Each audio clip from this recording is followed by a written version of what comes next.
like if you were still like the car's still running. You also fuck boy, but you stopped, like you pulled over to the side of the road. As done from tilling the fields. Fuck. Engine's still running, and then you had someone remove the automatic transmission and put a manual transmission in. If I just say a slur, Daddy Mountain, weirdness, I will destroy you. Do you understand that?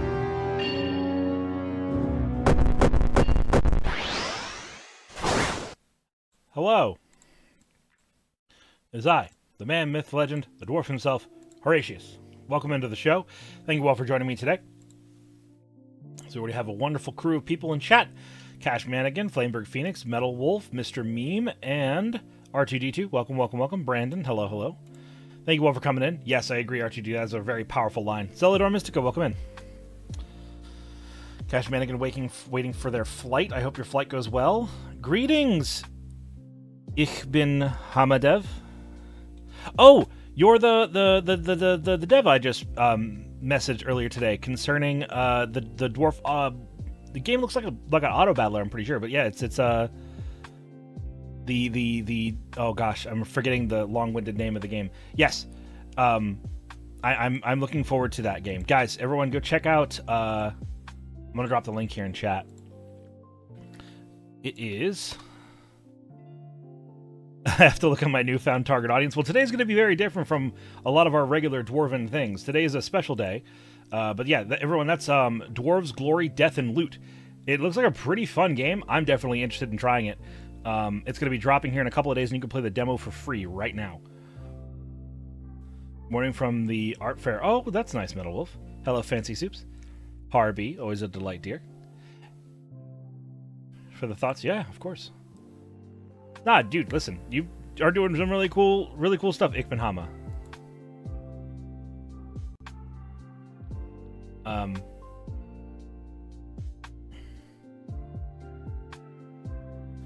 So, I appreciate you making cool shit to share with the world. But, what was I saying? Yeah, so today's going to be a bit different than my normal streams. I do one of these Edu-tainment streams a month where I, as a mental health professional, share like what I do and my knowledge pool with my audience, and we talk about and we break down a psychology topic. And this month's topic is introspection. So we'll be talking about introspection today. So I don't really like to spend too much time before the lecture, but you know, we just like to hang out for a little while, spend about 5-10 more minutes, and then we'll actually get into the lecture proper. There's some cool stuff about this lecture that's different from the previous ones, guys. This is the first official lecture of the Psych 102 like arc. All the first 12 lectures have been Psych 101 stuff. This is going to be Psych 102 stuff. Don't look for any logic in that. Just that's like I like to sort of do them in little like 12s. So there's going to be some differences. One of the big changes is at the end of the lecture. I'm going to go into my green room chat and invite some of my friends to come on and speak for a few minutes each about their experiences with introspection, so we can get other perspectives other than just my own. In time, I'd like to have a roster of other mental health professionals that are also content creators come in and give their potentially alternative but professional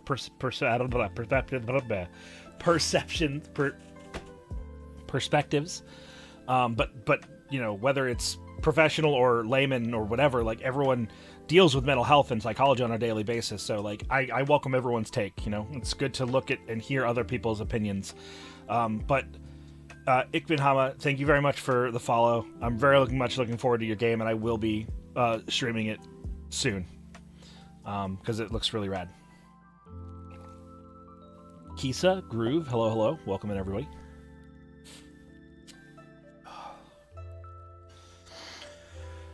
I'm excited for today. This is going to be an amazing lecture. Not like, you know, I feel like I say this a lot, but like I really do consistently like get more and more hyped for each one of these as we do them.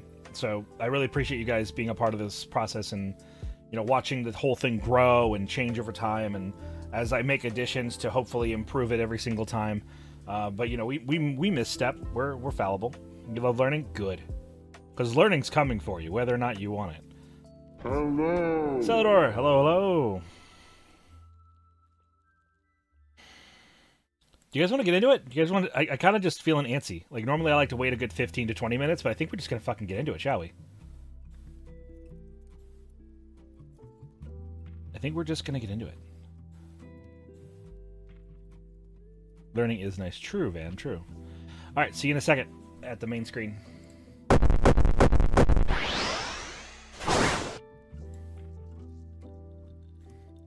All right.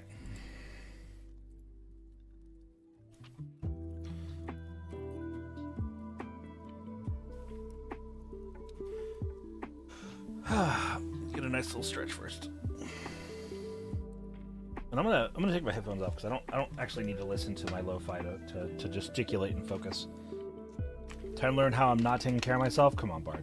You're probably doing a decent job, but in all honesty, most people are doing a pretty damn decent job of taking care of themselves. But real quick, before we get into things, audio sound good? Do I sound good? Is the lo-fi coming in too powerfully? Like, let me know, because once we get started, you guys know how I am. Like, once I start, I just kind of go.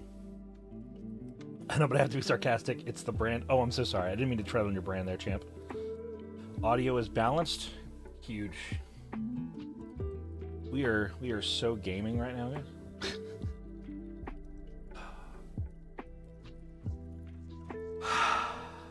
Okay, let's get the fuck into it, shall we?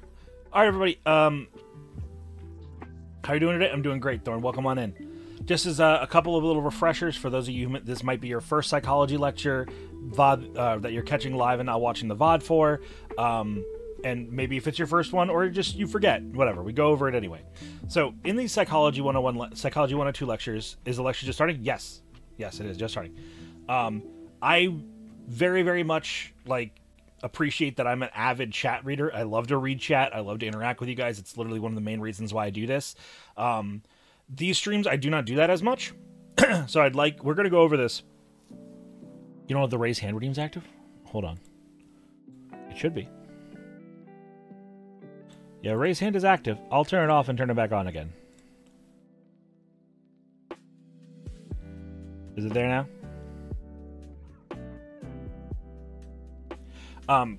Thank you, Kisa, for that. So I turn off pretty much all of my... I turn off pretty much all of the redeems for these streams. There's a couple small ones that I leave on, and then there's the raise hand. If you have a question, we have a Q&A section at the end of the lecture, but if you have a question that's pertinent and relative to the active slide and you don't want to miss it, like I saw earlier, Flameberg Phoenix asked a question, and until I get to that, because the answer is, Flameberg, we are probably going to get to that, but I'll pin it just to make sure I don't forget. Okay? So yeah, if you have a question, please feel free to raise your hand and ask it. Otherwise, there is no guarantee that I will be reading chat. So if you say something and I miss it, that's not me trying to be a dick. I'm just I'm trying to focus through my talking points, and I have a lot to say. So just understand that this is not a regular stream. So my normal engagement with the chat is going to be a little bit different today. Okay, so covered that. Let's get into it. Welcome everyone to the first Psychology 102 lecture, Lecture 1, Introspection. I am, as always, of course, Horatius Silverstone. Hello? Rules for the lecture. I just went over these, but again, we'll just run through them again real quick. If you want to raise a question that's relevant to the current topic at hand, please use the raised hand channel point redeem. If you have questions that are not on the topic, please save them, even type them out maybe and save them for the Q&A segment at the end, or talk amongst yourselves, of course. I will be interacting with chat, but it'll be much, much less than normal. Time for rest. Thank you for the lecture. Of course, Isabella. Thank you, and take care of yourself, okay? So I can focus on what I'm doing. I can only do one thing at a time. So, from this point on, I am officially in lecture mode. If I do not respond to the shit that you say in chat, do not take it personally, because I got shit to do. All right, I think it is pertinent information to share why I think that what I have to say is particularly valuable.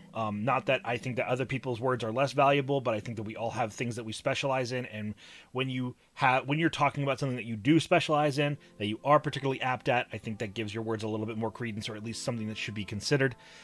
So let me explain why I think that is the case for me in this exact scenario.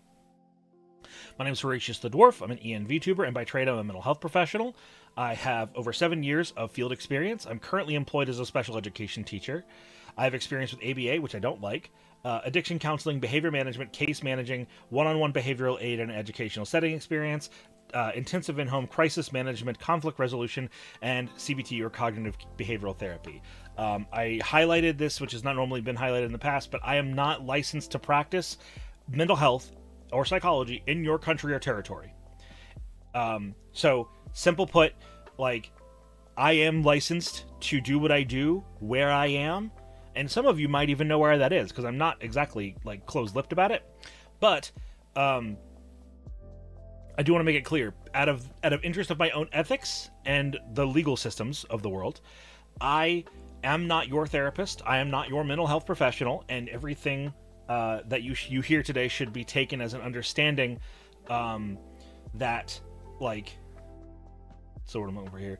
I am not legally or ethically allowed to practice where you live, and therefore me doing this with you in like a professional sense is not what we're doing here. So let's move on. We have 3 goals here at these Edu-tainment streams. We have the purpose to raise awareness of mental health in the streaming community. It's something that is, I think, incredibly important to the mental health space, or sorry, the streaming space, is to have this open dialogue and discussion about mental health. It's actually getting a lot better over the years, but it still has a long way to go. It's also to educate people on the basics of psychology. I am a educated person on, you know, the topics of psychology and sociology and mental health, and so, like, I feel comfortable talking about this. But it's really important that I am explicitly telling you guys the basics. There's so much more to get into than what I share with you all in these lectures, but one, never do anything for free unless you're really good at it, especially if you're really good at it, and I'm not terribly comfortable at giving you guys like the super duper in-depth, like long-winded, plus I don't think that's terribly interesting. I think it's important to give people a shallow understanding of topics and let them dig into it as much as they're willing to on their own time. Also, we do this to entertain and share my personal experiences in the field. I often share stories from my years in mental health. Often a lot of them are like the day-to-day ones. Anyone who follows me on Twitter probably has seen my stories from the tweets from the toilet on company time. You know, it's just it's something that I do. It's a lot of people like it. Disclaimer: this is explicit. I just said it earlier, but this is explicitly important. Take what you hear and read here and improvise it. Much of what I'll be sharing is fact. However, it will be slathered in my own opinion and biases. This is to cover my own ethics and to not do unjust harm to people in my efforts here. So yeah, to be 100% clear, like, most of what I'm going to be telling you guys today is fact, but I'm a person, I'm sharing it through my own lens, I'm giving you my personal perceptions and perspectives, so, like, you know, take it as you will, use what you can, and throw the rest away. Because some of it is going to be valuable to you, and some of it might not matter, and that doesn't make the information good or bad, it just means that different people need and get different stuff from, you know, what they hear. So, what you hear today, take it, mold it to fit your life and how you approach your existence, and then throw the rest away, because you don't need to clutter up your brain with a bunch of bullshit that some dwarf on the internet is telling you. Alright, so I started doing these with a little pre-lecture quiz. So these are 5 questions that you'll be able to answer, hopefully by the end of the lecture. So these are our sort of objectives, if you will. First one is, what is introspection? We'll get into that in the next slide, but that's a very big topic, and I think that you should always start with definitions when you get into big things, so we'll get to there right away.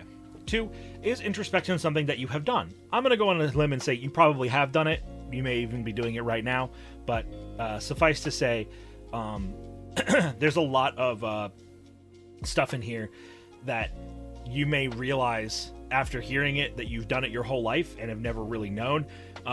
So be surprised.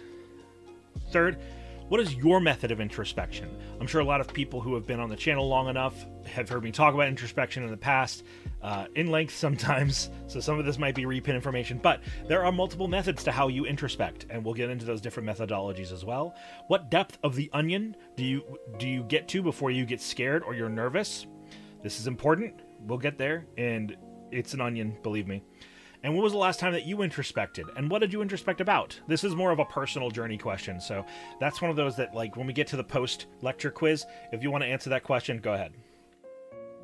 By the way, this is a small thing. I always, like, the lecture VODs are one of the few VODs that I upload directly to YouTube in their entirety. So do me a favor, if you guys hear a particular segment that you think is really insightful or is something really, really good, please do me a favor and use the exclamation point clip command to clip the last 30 seconds of the lecture. It can really help me and my editors out a ton. Something that I want to do is incorporate my mental health content into my YouTube edited content a bit more, and doing so requires a little bit of assistance from you guys to help get the clips together so that my editors don't have to, you know, bleed their eyes raw to find the content out there. So please, if you can, if you're actively listening, please help as best you can. Thank you. So let's get into it, shall we? What is introspection? Let's talk about it. What it is. So introspection is this is straight from the Wikipedia. I'm not even going to pretend like this first little paragraph is just struck straight from it. Introspection is the examination of one's own conscious thoughts and feelings. In psychology, the process of introspection relies on the observation of one's mental state. Introspection is closely related to human self-reflection and self-discovery and is contrasted with external observation. So let's break that down. What is introspection? Introspection is this idea, is this process where we look inwards. So you do something, you know, let's take the activity time in the bottom left corner as your opportunity. Consider one of your actions in the past. Why do you think why do you think it's important, and introspect that? So, like, you know, just think of something. Think of literally anything, something benign, something, you know, simple, something, whatever. Just think about something you've done in the past and then be like, okay, well, why did I do that? The simple way of putting it, introspection is asking why. Asking the why question over and over and over again about yourself and why you did what you did and why did you do what you did. What was the why for that? Why? You know, you start with what and then you break it down with whys. There's more to it than that, but that's like a really easy bite-sized way to understand introspection, and believe me, we're going to get into the weeds on it in a little while. So let's talk about the purposes of introspection, because there are a multitude of benefits for your introspective process. There are social and behavioral benefits and purposes, the emotional purpose, mental purpose, and physical purposes. Every single stream, we always talk about the physical or the physiological aspects of our mental health and how they impact us on a physical level. We'll get there eventually, but let's walk through it. Socially and behaviorally speaking, a greater understanding of yourself and your hows and your whys, and your how/why, your ability to navigate social situations and cues can improve. So by understanding why and how you do what you do and how you get to where you get to in terms of what you actually do, can help you understand why and how you navigate certain social situations and the behaviors by which you exhibit in the moment. A lot of people, especially people on the spectrum, struggle with social cues. That's like one of the few umbrella things that a lot of people on the spectrum struggle with. And by understanding yourself, by doing a lot of introspection, you can targetedly improve your understanding and ability to read social cues. It's like really, really important, because if you understand why it is you do what you do when you're in situations X, Y, and Z, you can better prepare for them down the line. So that's us talking directly there in the mental. Knowing how you function and why you do what you do can help you construct stronger contingencies for future situations. So thank you for the sub, by the way. Someone fill them in. Then there's the emotional aspects. These insights help our ability to detect our own emotional states, and when it changes, and when our emotional state changes, and it becomes easier to manipulate and control our impulses when we have a better understanding and insight as to why we do these things.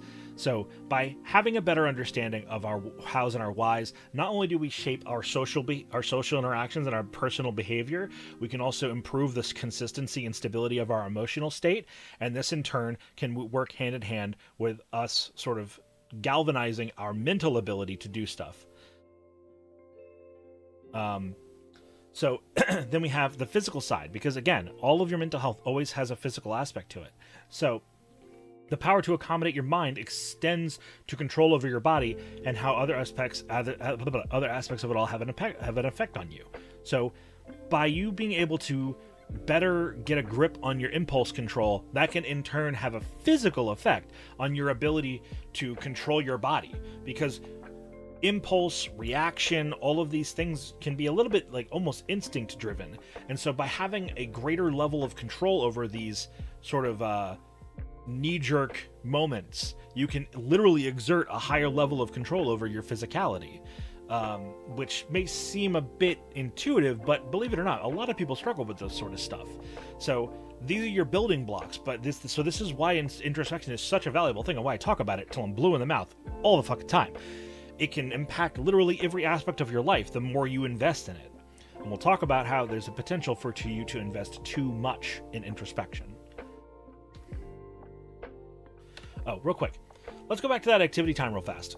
Consider one of your actions in your past. You guys want to share maybe an action in your past, and we can sort of do a little gimme real quick? Who wants to tell me? Just name anything. It could even be fake. I don't care. It doesn't really matter.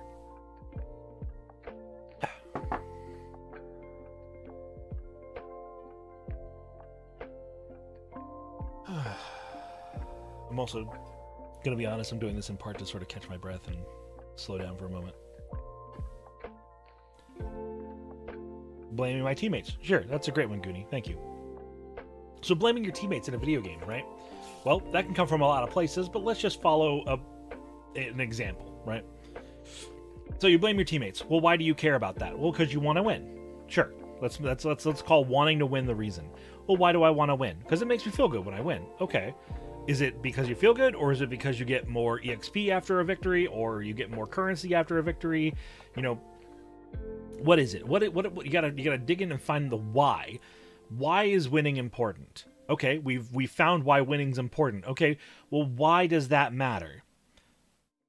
Okay, well, it makes me feel good. Okay, so if it makes you feel good, then that matters because it's nice to feel good. It's sort of loop there, but like, okay, well, why does that make me feel good?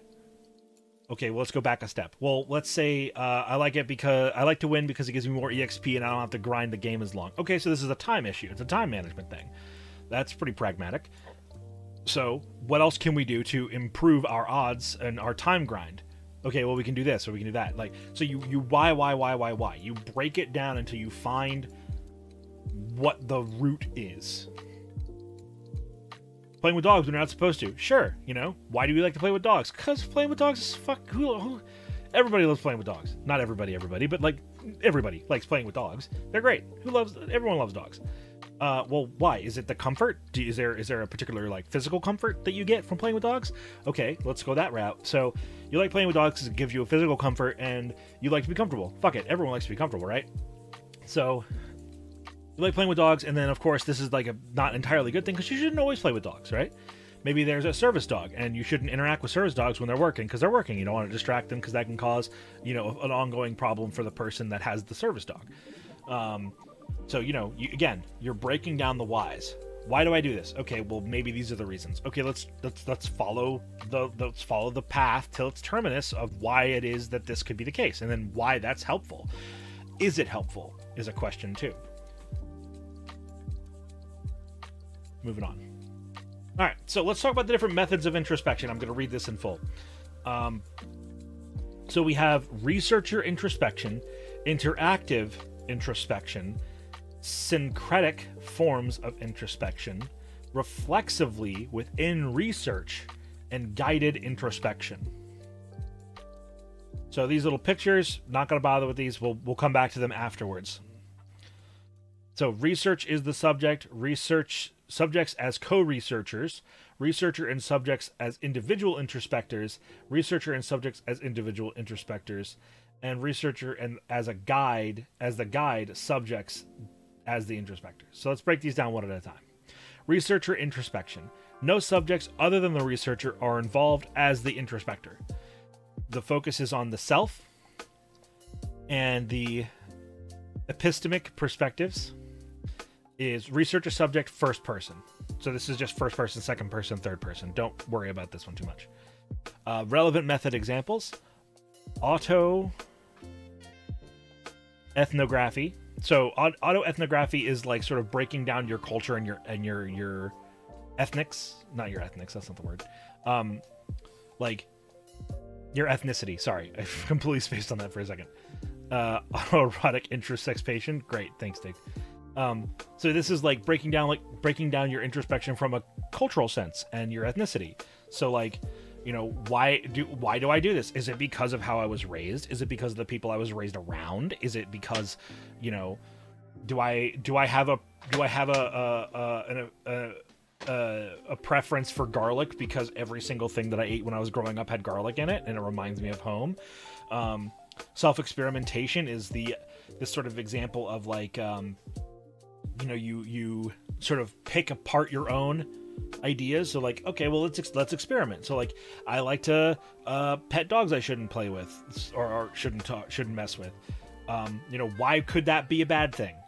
That line of thought is self-experimentation, right?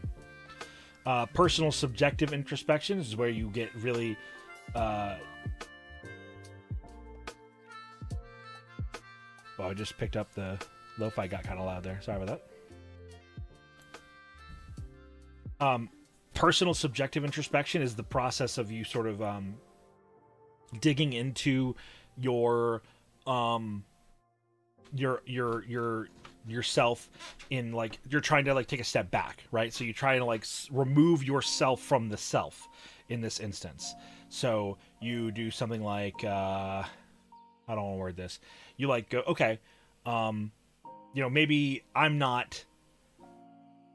So like, okay, I want to blame my teammates. Well, it's not my fault. You know, where you like, sorry, that's a misstep of explanation. Personal subjective introspection is something I'm going to Google because I realize I'm not super sure on what they mean.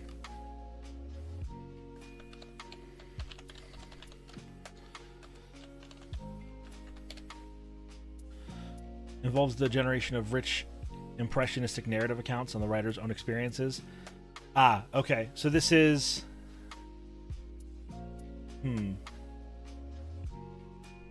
Okay, so this is like calling upon yourself to be a reliable personal narrator. I see that is a particularly interesting method, but I see a lot of fault with that because people can often be unreliable narrators, especially to themselves.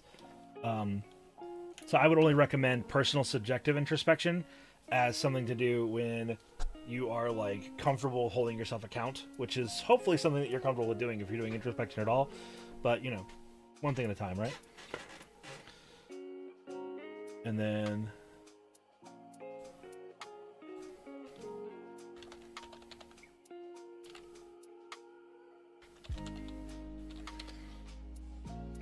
affirmatory.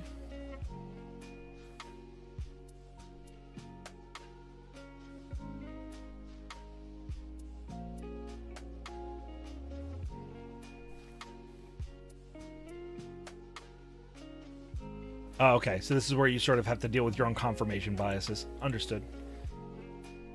All right, then we have... so researcher introspection is something that I do a lot personally because I sort of, you know, only really call upon myself most of the time. Like, I have supports, and don't get me wrong, I do rely on them. But a lot of my introspection is self-done. Or self-practiced, is probably the way to put that. But yeah, I use a lot of the first two here. The self-experimentation and the auto-ethnography. So let's look at interactive introspection. So this is where the researcher and subjects form a collaborative and mutually empathic introspecting group. So this is where everyone is focusing on everyone, including themselves, and they work together as a team to do so. So it's first and second person towards each other. Whoops.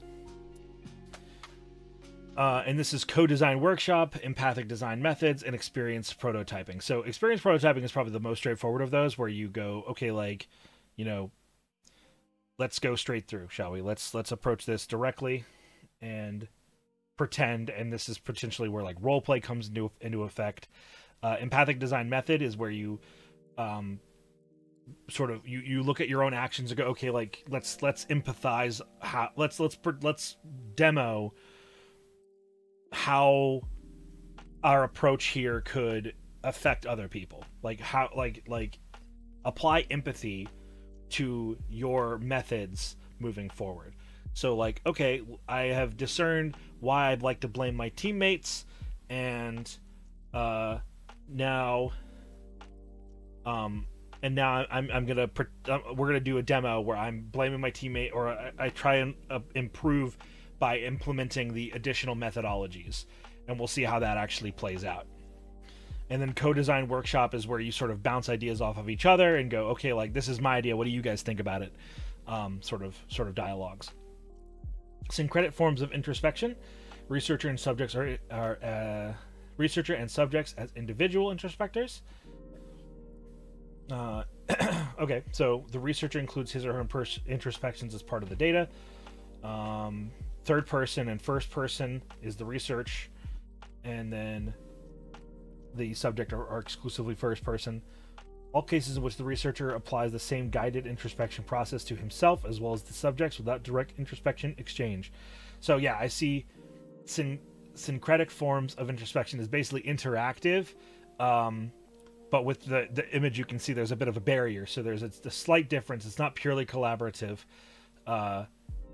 It's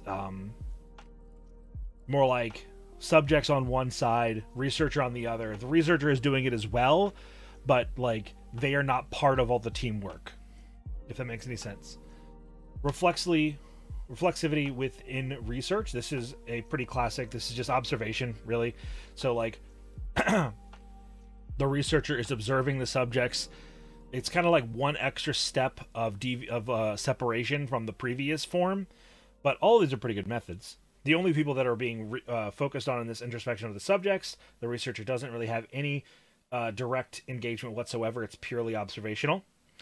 And then the last one is guided introspection. This is something that I do a lot with in my field, and I think it's probably the most commonly applied method, where you have the subjects who are the people who are actually looking to introspect, and then you have the researcher who is just sort of guiding them and handing them resources and go, okay, like, you know, here, like, try this out and maybe do this, a little bit of that.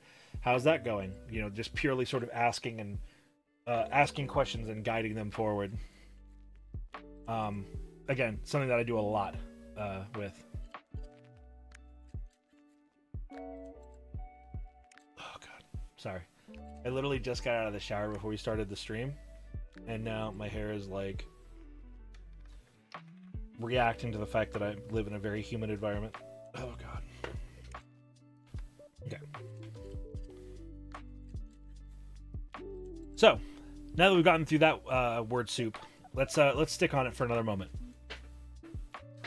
Like I said, I think a lot of people dwell within the first method, this researcher introspection, where you are focusing on yourself, and not only are you the person sort of guiding the process moving forward, but you're also the subject of study in this situation. Interactive, I think, is where a lot of people experience this, when you're like, oh, like, hey, I'm really struggling with something, and then you talk to a friend, you know, and you're like working through it with them, and they're like bringing some of their stuff in, and you're bringing your stuff to the table, and you're both sort of just like trying to play off of each other's experiences and insights to find the best possible answer. I think that the two middle ones here, middle and middle right, these work really well in like research environments or in experiment environments, where you have subjects who have just participated in an experiment, and you're trying to gather data about their post-experiment process. And then guided introspection is probably where most people experience introspection in a professional sense, where they experience it in like a therapeutic way with their mental health professional.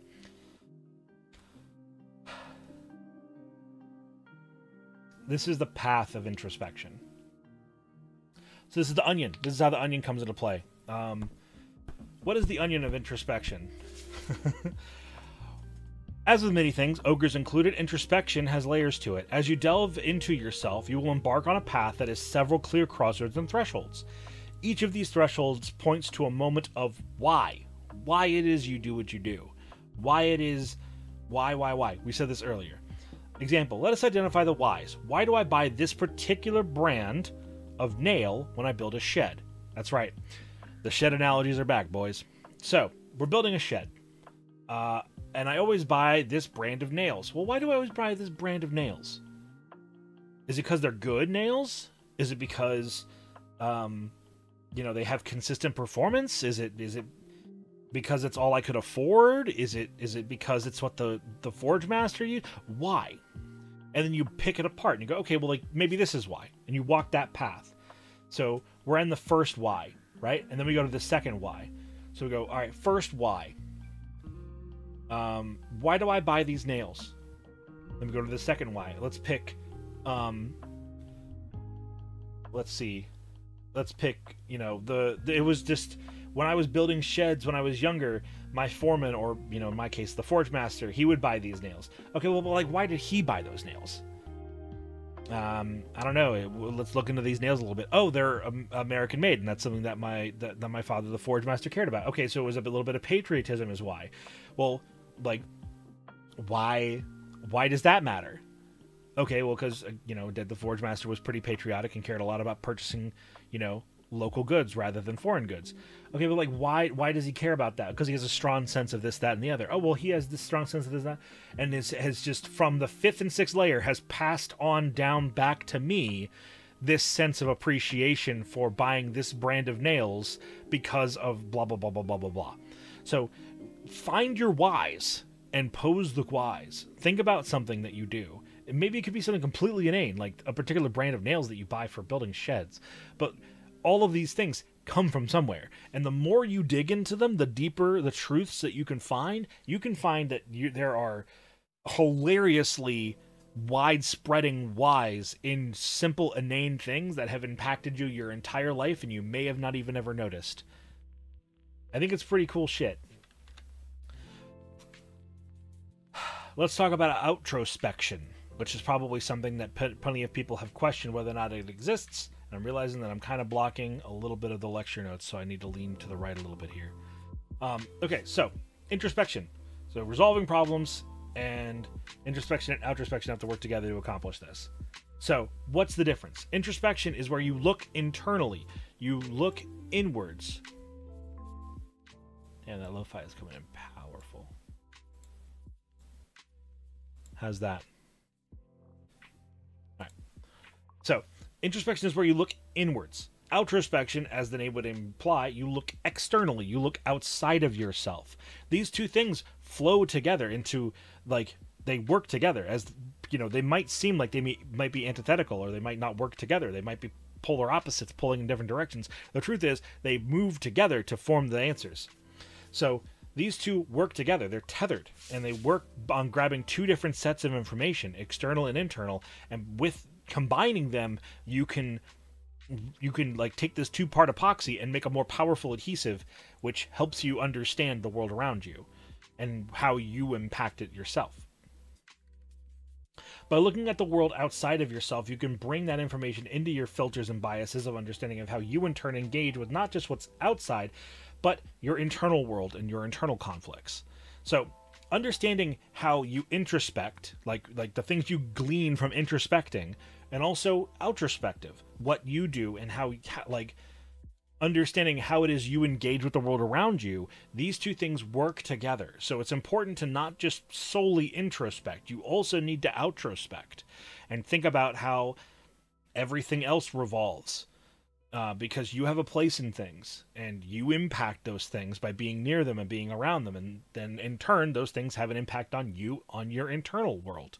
So both of these things matter, and you need to dig into both of them. Hello? Yeah, okay. Let's talk about the physiology of introspection. I like this little meme that I made. Is the problem in some way an internal struggle that I must find the answer within myself to overcome the true source, which is me? Yes. And then, of course, I immediately noticed that I spelled something wrong, but I already closed the meme generator, so I just decided to point out the spelling error so no one else would be like, oh, minor spelling mistake. So, How does introspection impact us? Beyond the mental and emotional tax that introspection can have, the process also extends its labor to our bodies. You know, I'm sure plenty of us have experienced like thinking through our own things, like just sitting there and thinking a lot, and you walk away and you're like, fuck, I'm tired, I am beat, I am cognitively drained, right? Well, that literally does have an impact on you. Your brain is a supercomputer of processes, and it costs calories to run the fucking thing. Which is why if you eat like literally if you eat the same calories, right, every single day, and then there's a stint of time where your physical activity doesn't change very much, but the intensity of your cognitive processes increase, you actually consume more automatic calories every day by fueling your systems, because your brain's a hungry bitch and it needs a lot of energy to be what it is. So by focusing on cognitive processes like introspection, this might surprise you. It can literally request more energy out of you, and it can tire you out. Your brain isn't literally a muscle, but it does have mechanics similar to one, and you can exhaust it. That's funny, Starscav. So as with most mental processes, our brain is working intensely for extended periods, can increase your caloric cost, and stresses your body. So, like, the big thing with this is, like, do not neglect the fact that you, like, can have increased hunger and physical fatigue afterwards. So when you're taking time to pointedly introspect, make sure your bodily needs are met, and do not be upset if you need more than you normally would otherwise, to sort of rest after you're mentally exhausted. So, like, I'm not saying that if you do a lot of thinking one day that you need to have an extra hamburger, right? Like, that's not necessarily required. But, you know, I guess what I'm trying to say is, understand that our mental processes, our mental health has physiological aspects on our body, right? And by sitting there and intently thinking, it can increase, like, the stress on your body. So, like, this is very real. I don't know what the math is. I'm seeing some people, I like Whopper. Yeah. I'm not saying that I can figure out and help you understand how much additional cognitive workload you have to experience in a day to eat an extra burger, but, like, it exists. Like the increased cognitive, like, workload does make you hungrier. It does exhaust your mind, and in turn it can exhaust your body, because your mind is a part of all of these systems. Your neurological systems are all a part of your body, and all of it fuels itself.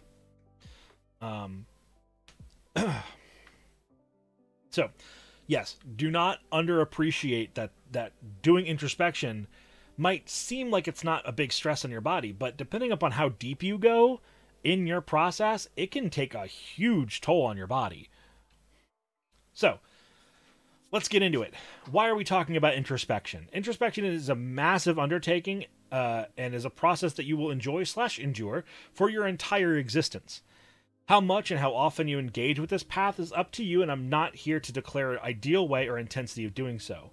My focus is to inspire you and try to help you do as much as you can, and find what aligns on how I handle my world.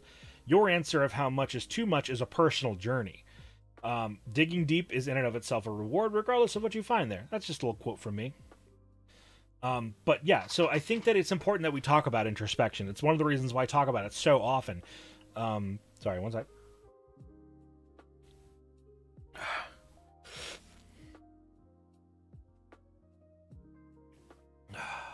Sorry, I need a little bit of pomegranate juice in my life. Okay. So, why are we talking about introspection, right? Well, it's important. I think I've really labored that point, so I won't linger on it. But suffice to say, understanding that there are layers to your introspection, understanding that like you're gonna find, you're gonna, like, I'm telling you right now, if you go deep into your introspection and you go 2, 3, 4, 5 layers deep into your whys of why you do something, you're gonna get uncomfortable at some point. You're gonna be like, man, shit doesn't matter. It doesn't matter that I buy this particular brand of nails because the forge master had a deep sense of not patriarchy, of national pride, you know, of patriotism, whatever you want to call it. That doesn't fucking matter, you know? All that matters is these nails work and they're reasonably priced, so, like, I don't give a shit, you know? And that's okay. It's like, this is something that I want to really lay on here. Like, you can go to a shallow depth of introspection, and then that's, like, fine. Like, there doesn't have to be some eldritch truth to every single thing that you do. Just because it's there doesn't mean you have to engage with it. A problem with a lot of people when it comes to introspection is sort of spiraling way too deep to the point that it doesn't really help. Like, I would say that in most circumstances, digging a little bit into your own introspection as to why things happen can be very beneficial, but it has diminishing returns a lot of the time. Sometimes it has a big nugget of value. Like, if you go back to the onion, right? Let's say we get all the way past level 6 and we find the true core, the root of why it is what we do. There are going to be times where you get to that point and you're like, wow, that was really worth all that extra effort, because I stopped getting really good kickback for this process around layer 3 or 4. But I pushed through it anyway, and you know what? It was worth my time. And unfortunately, you'll never know if it was until you get there. What is the image I'm thinking of? It's like the two dudes mining through a wall, and one guy gives up inches before diamonds or something like that. I'm not trying to make the same point that image is making, but, like, the idea of you don't know if the end of the road is worth it all the time is true. You still don't know if it's always worth finding out, but in my opinion, and exactly this is, I wanted to lay this down very clearly, in my opinion, it is worth looking.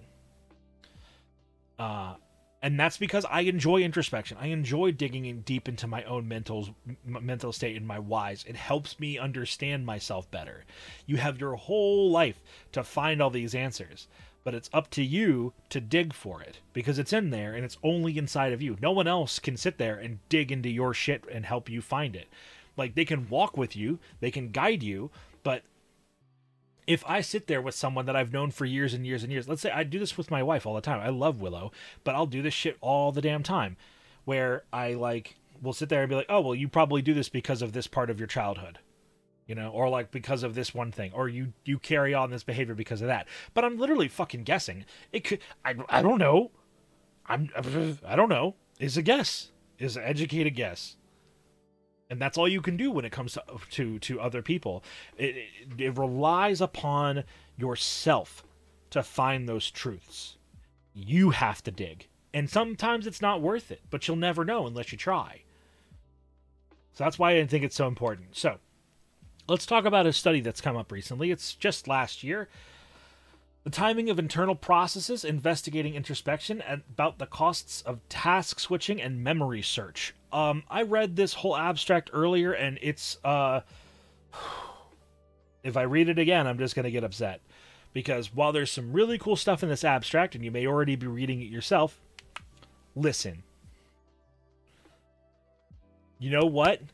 This is abhorrently written. It's written like fucking syrup. And it's obnoxious. So I'll break it down.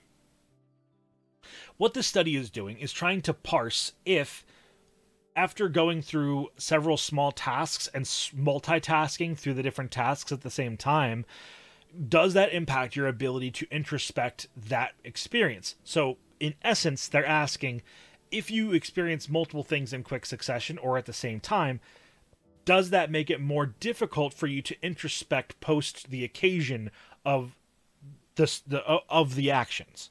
And the answer is kinda. Like, it does make it more complicated, but the amount of time that you sink into doing so doesn't get altered. Like it's a pretty continuous one-to-one. So, like, one of the second questions that they ask here is, do people experience time differently when they're in the depths of introspection? And the answer is no. Pretty consistently, people are relatively cognitively aware of how much time they're spending in the process, which I think is pretty interesting. But yeah, I go check it out by Atten Percept Psychops. I don't know how to pronounce that, sorry. But yeah, there's everything that you need for that. Again, I like to try and cite my sources as much as possible.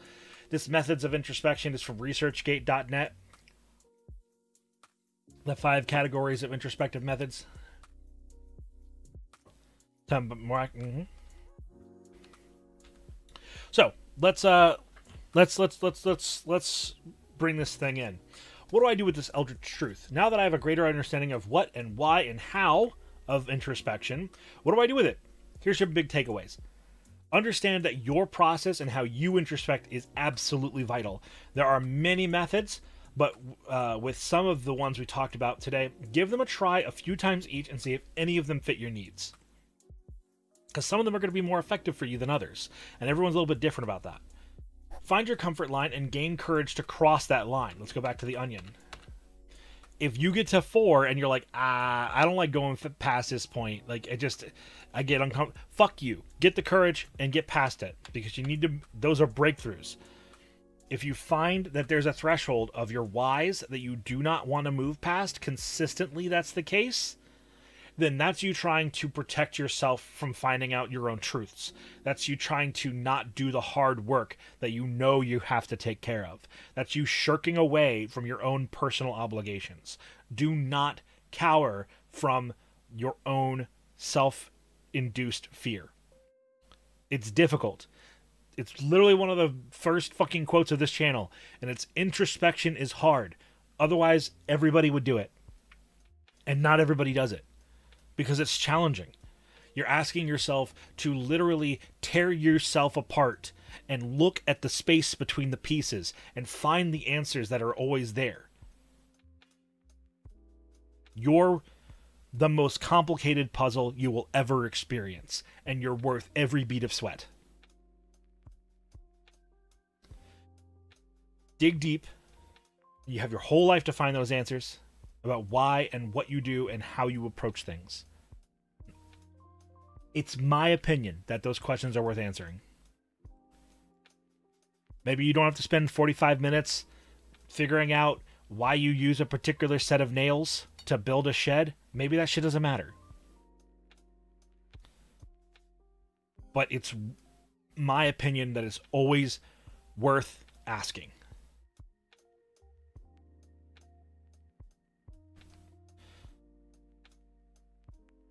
So, let's do a post-lecture recap. What is introspection? We talked about this. Answer these questions in chat. I'm going to sit back and... I've been talking for fucking 45 minutes. You guys answer it.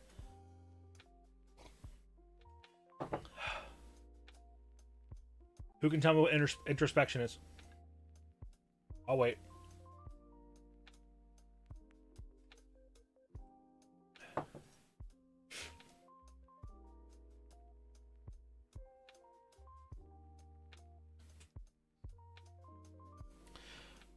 Yep, that's right, Nianum answer. A simple one-sentence concept, but it's such a bigger thing. Introspection is hard. Yep, that's correct. Is introspection something you've done? You just say one's in chat if it's a yes, 2 in chats if it's a no.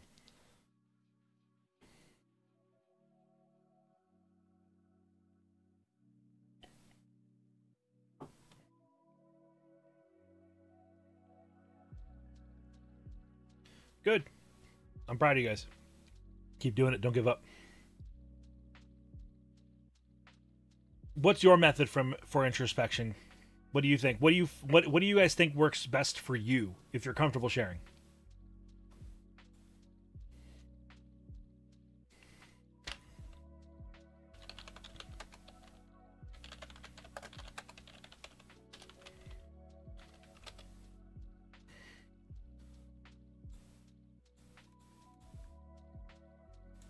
You just think? Yeah.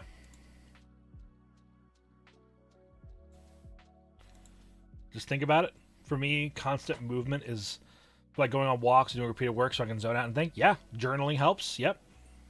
Journaling is a very common physical tactic. Spin up the side instance of myself in my brain and just watch. That just watches the other parts. Okay. Get frustrated and analyze the living hell out of it. Okay. Meditation is good too, but sometimes I need the movement. Yeah. Sift the unnecessary negative BS that flows through my mind after I mess up. Yeah, absolutely. Letting some music that makes me think about that lets me think and take my mind on a journey. Nice. These are all fantastic methods, guys. And just ramble and go on tangents about myself. Yeah. And if I upon a crisis where I have failed to act properly, look into similar situations where I succeeded or failed, try to find critical differences. Yes, it's wonderful. All right. And what's the depth of your onion that you get scared of? In your rough guesstimation, how many whys can you ask before you start to get uncomfortable? Because for me, it's like 6, like 5 or 6 whys, and then I go, okay, I'm pretty sure I might be wasting my time. About 4.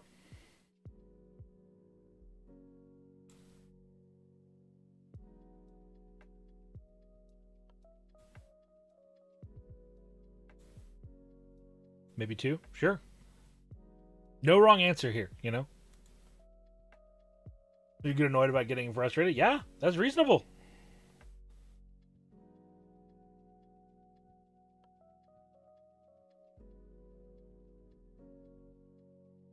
Part of the lecture, so no idea what constitutes the depth of a why. It's how many times you ask why.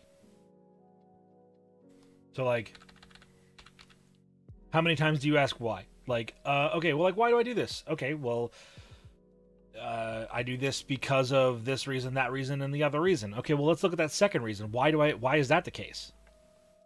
Well, it's because of this, or because of that, or because, well, why is it that one? So, it's like, literally just like how many times you ask why in your process.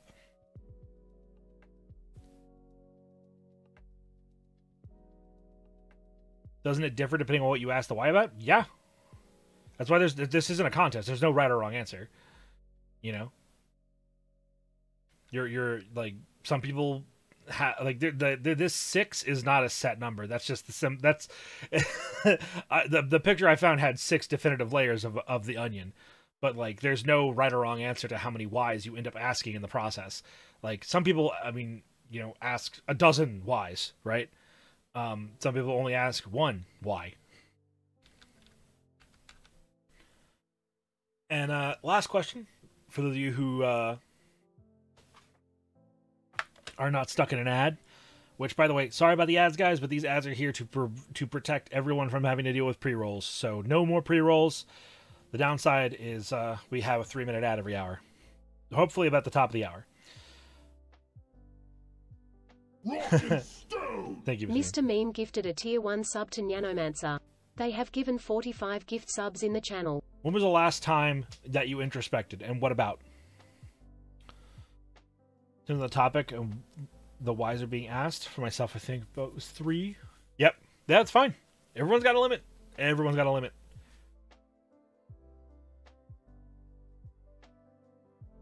So think about it. What was the last time you introspected? Last week over finances? Sure.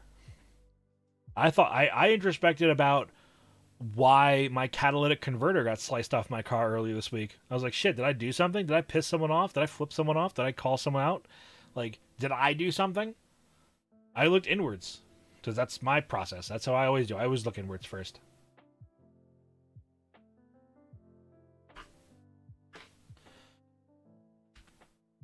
All right, next month, everybody, we'll be covering Skinner boxes. The flip from yeah, I know, but Skinner boxes, how to understand and escape them. The rest of the year has already been mapped out. I did that a little bit earlier this week. Next month we'll do Skinner boxes. Then after that we'll do idolization and parasocial. We've already touched on parasocial before, but we're going to take a particularly deeper dive into Skinner into idolization in October. We'll be doing anxiety in November and ADHD in December.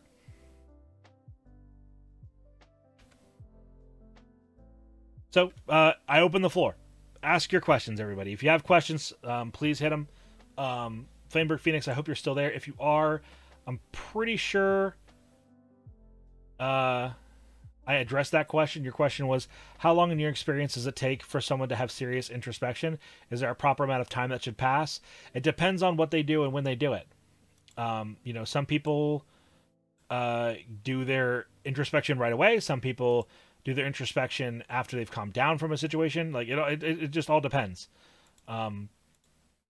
So I would say most people probably take a good 15 to 30 minutes to introspect, depending upon the intensity of the situation. But yeah, I would definitely point out, like, again, going back to, would it harm the introspection to do it right away? No, I don't think so. It certainly can, right? But but like, introspecting too soon and introspecting too distantly can both have problems attached to them. A lot of it is very contextually important. So if you introspect too soon after a crisis, you could, cause problems because you might still be too elevated. You might still be in like a post-crisis meltdown. You could still be, recovering from the physical stress of the crisis, depending upon the nature. So like, you're right. Like, that is a possibility. That can really be a problem, but like, it's not inherently the case. Does writing thought webs and similar visual aids provide value in introspection? It certainly can. The thing about introspection is that there's so many different methodologies that we discussed and didn't even get to. So like, if thought webs, if brainstorming like that on a paper is helpful for you, then fucking do it. Like, absolutely go for it. But yeah, waiting too long or going too soon into introspection can cause problems. I'm going to pop into the green room of my Discord. If you have access to the green room and you wanted to come on and speak about your personal path of introspection for a few minutes, I fully welcome you to do so.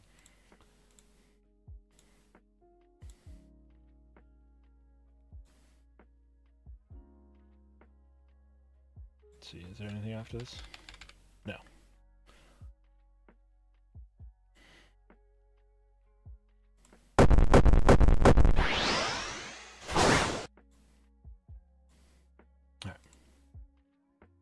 Back at the main mountain home.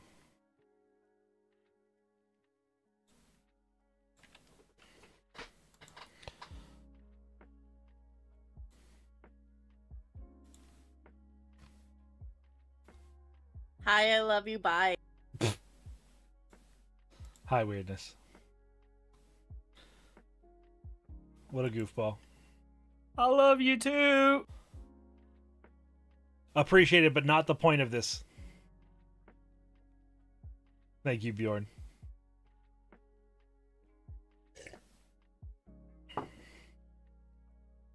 My most recent introspection Keck was about, but I don't have any good point. That's understandable. Hey, Bjorn. Okay, now I'm actually here for serious. The thing is... Oh, yeah. I think you might want to make me a little bit smaller. I got you. Gotcha. But yeah, in response to introspection and how it has kind of both worked and not worked in personal opinion, or in my own life, is, well, a place where it hasn't worked is in my anxiety and fear-inducing, because it all leads to like one knot problem that I'm trying to deal with in real life that I can't get through until the state starts to get a finger out of the bum. Mm-hmm. Well, one point that has helped is on my self-worth. In trying to dive deeper into why I, for a long time, haven't really put much worth into myself. And really continuously keep doubting myself. I still do at times. But one of the things that have helped me sort of both visualize my own hypocrisy is through my miniature painting. Okay. The idea of taking all of the minis that I've been painting while streaming and just numbering them to see that I am progressing, I am getting better. Even if I'm doubting myself, I have I have small effigy showing me of the progress I have made over the year and a half ish. Okay. Because a lot of my own self-doubt comes from very ephemeral sources, in that the only correlation between a lot of failures I could pull into or I could draw was myself. And then by trying to more or less physically show the opposite, I have somehow been able to, if not completely beat it, then at least get me to a healthier place. Awesome. And it's just dawning on me now that I'm not sure if that is actually introspection or if that's something completely different. I mean, is it not you looking into your own processes on how you do and why you do stuff? True. But the reason I say it is because when you talk about introspection, for me it's a lot about thinking and asking, whereas what mostly I've been trying to do is literally try to make it physical, to try to find a physical solution to my very much non-physical problems. Yeah. That's wonderful. And I think you using your mini painting as a sort of therapeutic meditative process to open your mind to going to those places is really valuable. Thanks for sharing, Bjorn. No problem. All right, go ahead and scoot so the next person can come in if they want to. Okie dokie. Let's see, weirdness. I wasn't able to listen because first hour of work was called, so forgive me if you've answered this. Would you consider examining experience and emotions that happened during them introspection? Yes, absolutely. I've done that with almost my whole life, to the point where it disconnects my feeling from the experience, and is why I'm able to talk about traumatic experiences without getting super emotional and upset for the most part. Yeah, I mean, that's an example of how your continued introspective processes have sort of tempered your ability to, engage with things on an emotional level. It has given you a steadier hand at your impulses and helping you approach things in a more, calculated emotional state. So, yeah. Also, Day, how you doing? I assume you're at work. So welcome on in, dear. We're in the open discussion segment of introspection.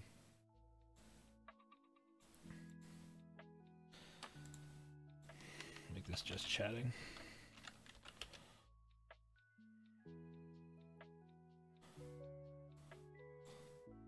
Post lecture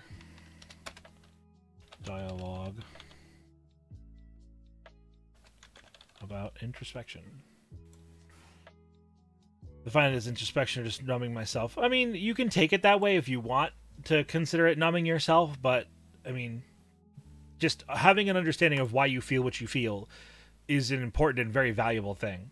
I'm going to go ahead and, before I forget, I'm going to load all of the slides of today's lecture onto the psych stuff section of the Discord. So if you all want to review these slides later or on your own time, I fully encourage you to do so. And this is one of the few stream VODs that ever gets directly and fully uploaded to YouTube, so we'll get that posted pretty soon.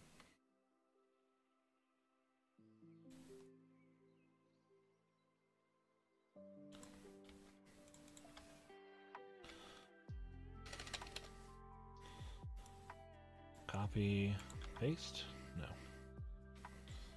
Sweet. We'll have to do this manually.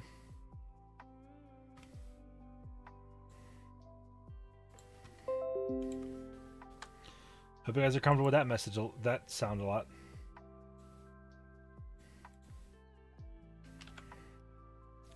You're going to hear it about 10 more times.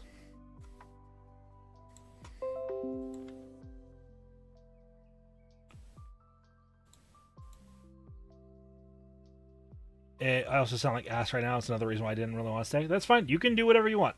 I appreciate your engagement all the same.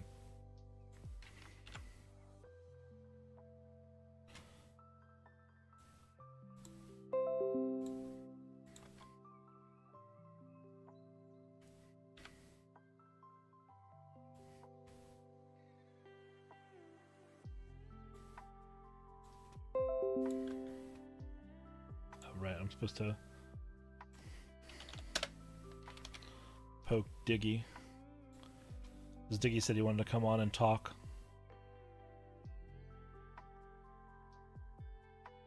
Way too dank. Goddamn. I love that emote. It's super funny. Oh. I do very much hope that this lecture was helpful to you guys. It seems like it was pretty effective. It's one of my favorite emotes for real. I believe you.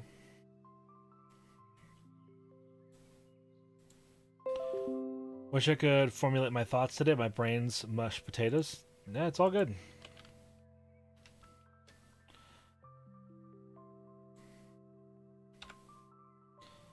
Right now I'm just uploading all of the information onto the Discord so you guys can come on in.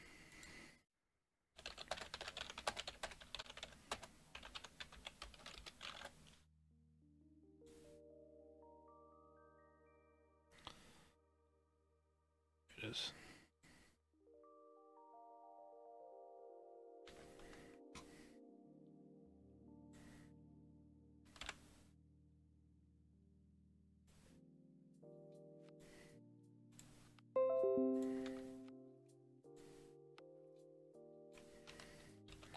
I think you'll be joining us soon then. Sorry that my attention's a little split here, everybody. I'm just trying to make sure I don't forget, because I've definitely forgotten in the past to upload the slides to the Discord, which is something that I've been doing recently.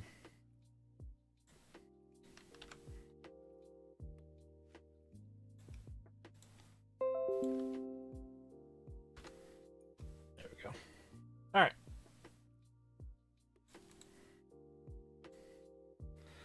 Take care, Mr. Meme. Thank you for being here, Ben.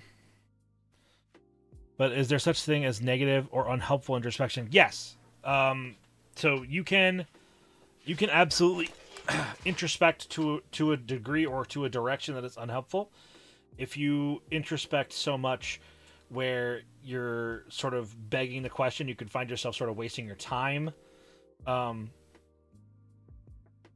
But no, I wouldn't say there's any real thing that's inherently unhelpful about introspection, except for digging so far that you sort of lose the point. But yeah, I would definitely point out that that is possible. It can absolutely happen.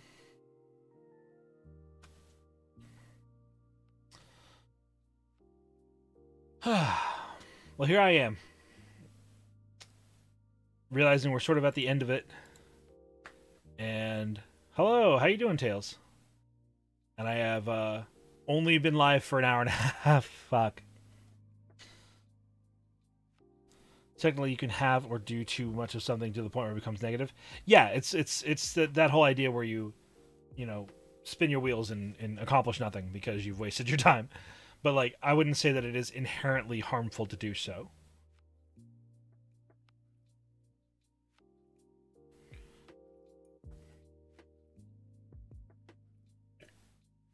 It's the whole too much of a good thing type of vibe.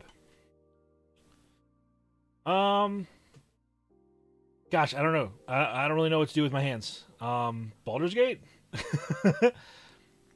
Dark and Darker? Yes, I did get to that question. Weirdness. Thank you for checking on me for that. I appreciate it. Baldur's Gate? Alright.